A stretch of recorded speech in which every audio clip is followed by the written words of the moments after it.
Click mo dahil nagbabala kang bumili ng projector. Or baka naaamoy mo na may giveaway sa dulo. Pero most likely, naghahanap ka pang relax after work, bago matulog, pang bonding sa pamilya, or pang Netflix and chill pag tulog na ang kids. Yung literal hindi yung ano. Yeah, boy. At kung gusto mo yung hindi masakit sa bulsa, madaling isetup, madaling gamitin, at madali ring itago, baka ito na yon. Ito yung OneBo Cube 2 Pro. Compact, stylish, naka-Android TV 11, may voice command, at para sa akin, swak na projector to pang kwarto. Pero syempre, pros and cons pa rin tayo, so tignan natin kung papasa sa'yo.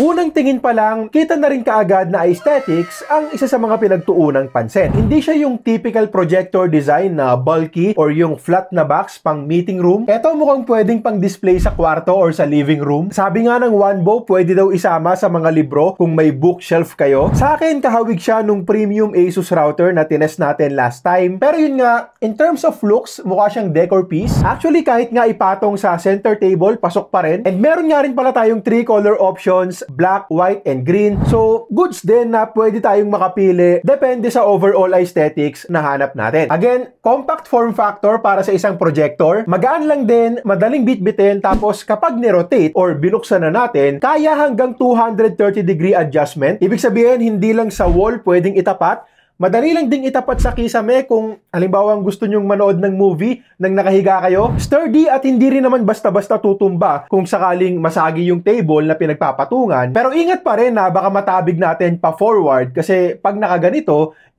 syempre medyo front heavy din siya. Pagtapos ng manood, itutungo lang natin at pwede na ulit pang display. At dahil nakatago na yung lens kapag ganyan, hindi mo na rin kailangan ng lens cap. Parang ikaw lang kapag dumadaan sa harap ng crush mo. Nakatungo lang, so hindi mo na rin kailangan mag-mask. Mayayain ka? Make sure na lang din na walang kahit anong nakalagay dito sa may base na pwedeng gumasgas sa lens kapag tinungo natin. Yung setup process, sobrang dali lang din. Siyempre, kabit lang muna natin yung power cable, press the power button, pwesto natin yung projector, at automatic na rin siyang lalapat at magfo-focus ng maayos dahil meron na rin tong TOF auto calibration. TOF means time of flight. Bale, nagpapadala siya ng infrared signal para malaman kung gaano kalayo at ano yung angle ng wall. Tapos, siya na mismo yung mag-a-adjust ng focus at ng keystone. So, kahit medyo nasa gilid yung projector, nasa mababang lamesa, or bigla mong kailangang ilipat-lipat ng pwesto kasi nililikot ng bata, kinukutkot ng pets, o di kaya sabi ng jowa mo, dapat mo nang sa kisame para higa na tayo.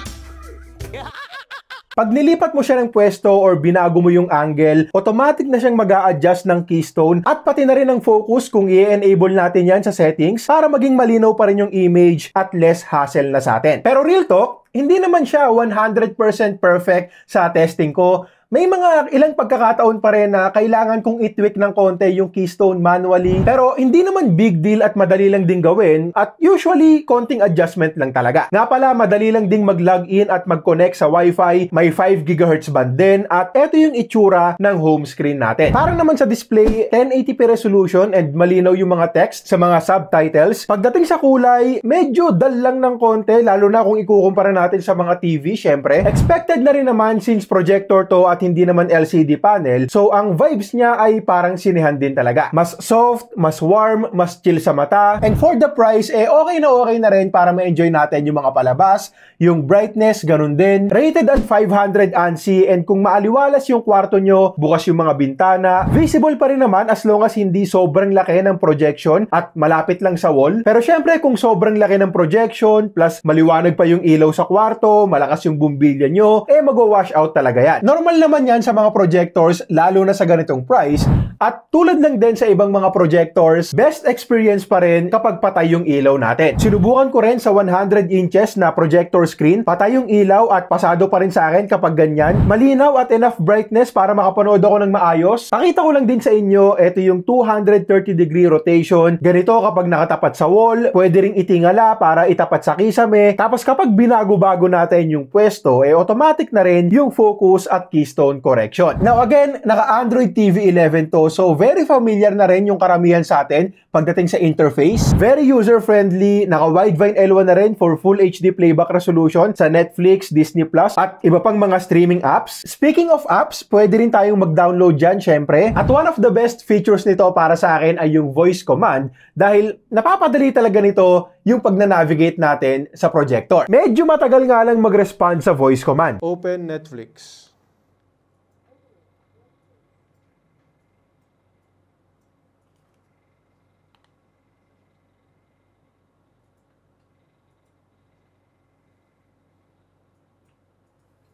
Skip to 20 minutes.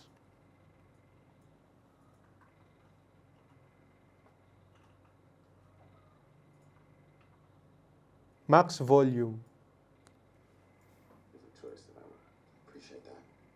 Pagdating naman sa speaker, sakto lang din talaga para sa isang room setup. Hindi siya malakas. Actually, masasabi ko pa na medyo mahina kung ikukumpara natin sa mga speakers ng modern TVs natin or lalo na kung sanay kang nanonood ng may soundbar. Hindi siya yung ramdam mo yung mga pagsabog or sa nakapwesto yung mga kalaban. Hindi ganung level, which is understandable naman dahil nga sa compact na form factor at built-in lang din naman sa projector natin. Kung isa or dalawa lang naman kayong nanonood at nasa tapat nyo lang talaga yung projector, clear naman yung vocals, pero kung family movie night ang gagawin nyo, dapat talagang parisan to ng external speakers. Iba pa rin yung experience kapag malakas at maganda yung sound system, syempre. Now, ang good news, kung solo paalo ka lang namang manonood, pwede kang mag-connect ng wireless earbuds tulad nito via Bluetooth. And sa testing ko, halos wala namang delay. Mapapansin mo lang kapag sobrang tinutukan mo talaga. Pero kung hindi mo hahanapin, sync naman yung buka ng bibig sa audio. Though syempre, depende pa rin sa gamit mong wireless earbuds kasi kung Shopee sale 49 pesos yan,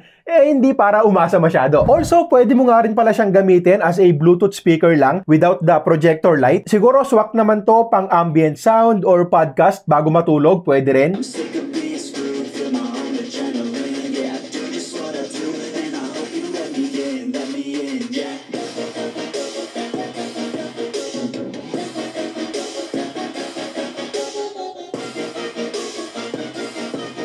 Yung fan noise, mahina lang din naman at matatabunan na rin ng tunog ng speakers kapag nanonood ka na or pag humihilik na yung katabi mo sa kama. Pwede rin nating i-connect sa laptop sakaling gagamitin mo for presentations. May HDMI port tayo dyan. Screencast meron din pero syempre expect delays na lang din pag ganito, wireless connection. At sinubukan ko na nga rin pala itong i-connect sa Nintendo Switch 2 para i-check na rin kung kamusta to for gaming at kung casual gaming lang naman pwedeng-pwede na. But kung competitive gaming, hindi siya ideal dahil sa input lag.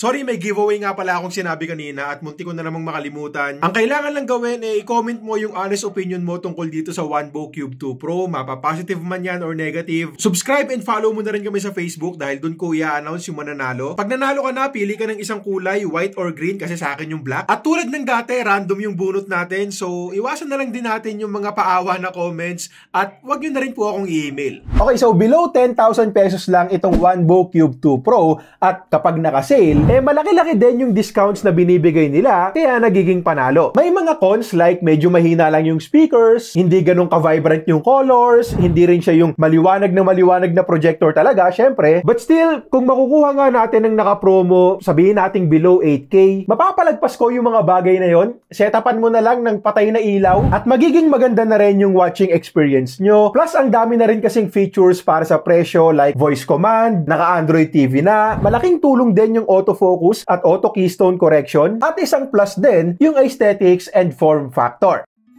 Ho, ho, ho!